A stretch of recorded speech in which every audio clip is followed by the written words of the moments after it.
Welcome to the only daily podcast focusing on compliance news of the day. Each morning, start your day with a cup of coffee and Tom Fox, the voice of compliance, to hear about 4 of the top compliance, corruption, or leadership stories you will need to start your day. The Daily Compliance News is a production of the Compliance Podcast Network. First, a word from our sponsor. The Daily Compliance News for May 20, 2023, the More Sweeps Coming edition. We begin with that story from Financial Advisor IQ, a first-time contributor to the Daily Compliance News, who reports that the Securities and Exchange Commission Director of Enforcement, Gurbir Gurwal, has said that the industry should expect more sweeps and investigations will be hopefully quicker. It has much more of an attention-grabbing deterrent effect, he believes, than doing cases serially.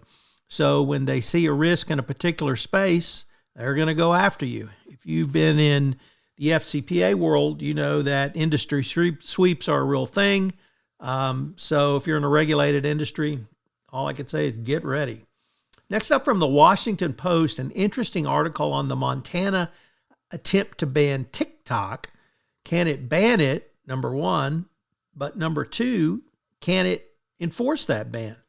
The article, or rather the analysis by Drew Harwell, says that the ban is technically incompetent, and the Montana legislature is giving an order which they know can't and won't be followed.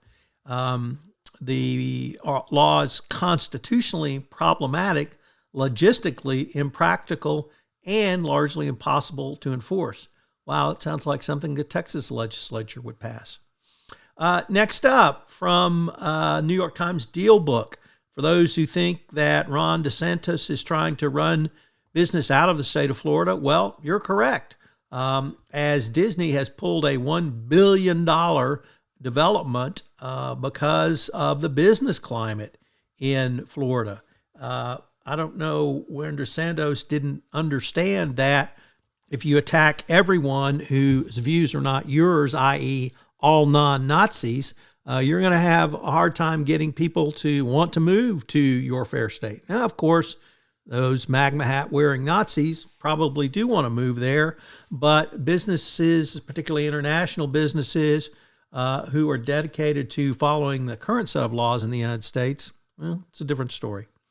And our final story comes to us from the Financial Times, once again demonstrating that tone at the top is not only important for tone, but not just talking the talk, but walking the walk, as Tesco chair John Allen has announced his intention to resign after 8 years in the role after allegations emerged about his personal conduct.